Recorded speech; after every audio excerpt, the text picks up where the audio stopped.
everybody! This is an impromptu interview with Daniel Wood, my new friend Daniel Wood, and we're at the JT Fox reunion where I get to meet a lot of very wealthy people. Daniel is going to tell us a little bit about his background and some of the challenges, and then he's going to give us some concrete information to help you in your particular journey to become financially free.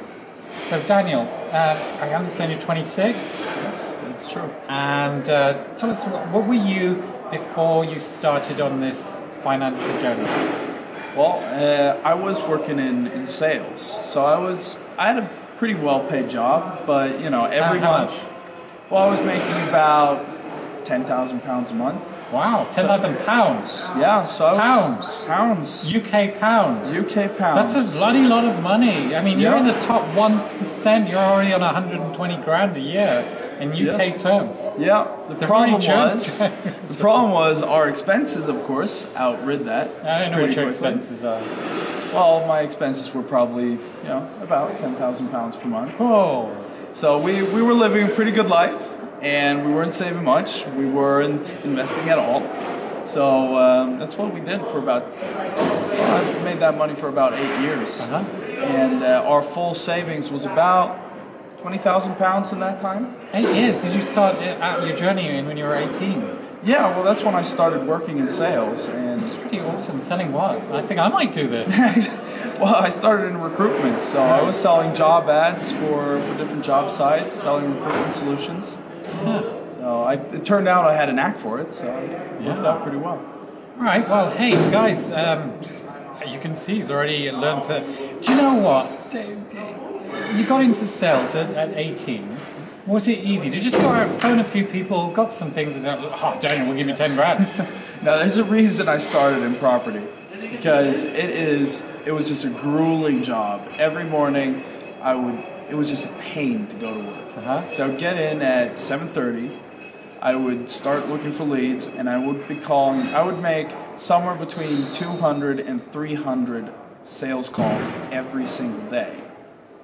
Do you know, I'm in awe of you. I've run businesses before. If I could get the salespeople to do 200-300 calls a day, that would have just made my business like that. Yeah, it was a pain, and I mean, obviously, the CEO liked me, so they would raise my salary every 3-4 months. So, but that was the only reason I could survive. I was so close multiple times of just getting totally burned out, and had to slow down. Yeah. So. That's what finally had my wife saying, no, this doesn't work. She actually wasn't working at the time, just because she was taking care of our kids.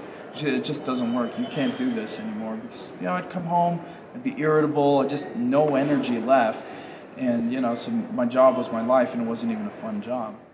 All right, well, tell us about your property journey. Did you just give up your job and go into property because you had a bit of savings, or how did that No, like I said, we had all of £20,000, so our savings weren't going to cover us long, not with our lifestyle either.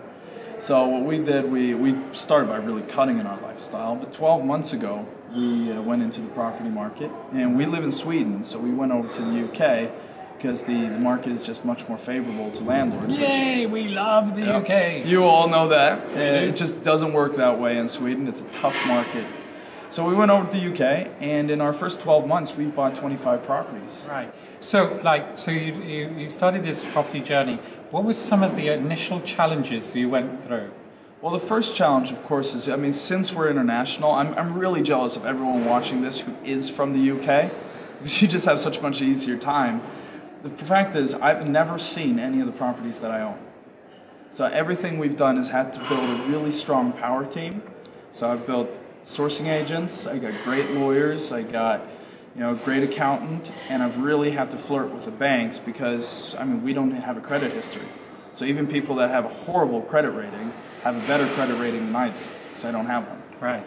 So the challenge has really been to get these relationships going. Right. But as soon as we got that in place, we could really start rolling, because once we had people looking for properties for us, finding us deals, doing the brunt work, we could focus on just raising capital finance, which actually now we've outsourced. We have 2 business partners who give us all the angel investors. That's fantastic. So all I do is, or actually all my wife does is do research on the deals, and all I do is watch. So. All right, there's so much to talk about here. First of all, how did you how do you get the good solicitor, the good sourcer, all those? How did you build those relationships and create them? It really all starts with finding that first key relationship. I mean, like yourself, for example. If someone here talked to you, you probably know a lot of very good people. So what we did, we have a mentor called Hagar Hatcher, who has over 200 properties. He introduced us to his solicitor. He also introduced us to his accountant, and also multiple other contacts that he had. And once we had those relationships, we could start leveraging those relationships for more relationships. And that way we've been able to build a network. So let me go back a bit. So your mentor, so you had a property mentor, Yep. right? And you phoned him up. It's him, isn't it? Yep, it's Okay, him. good, It's good, him. good. So he put you in touch with his accountant, and did you research the rates and think, oh, yours are a bit more expensive?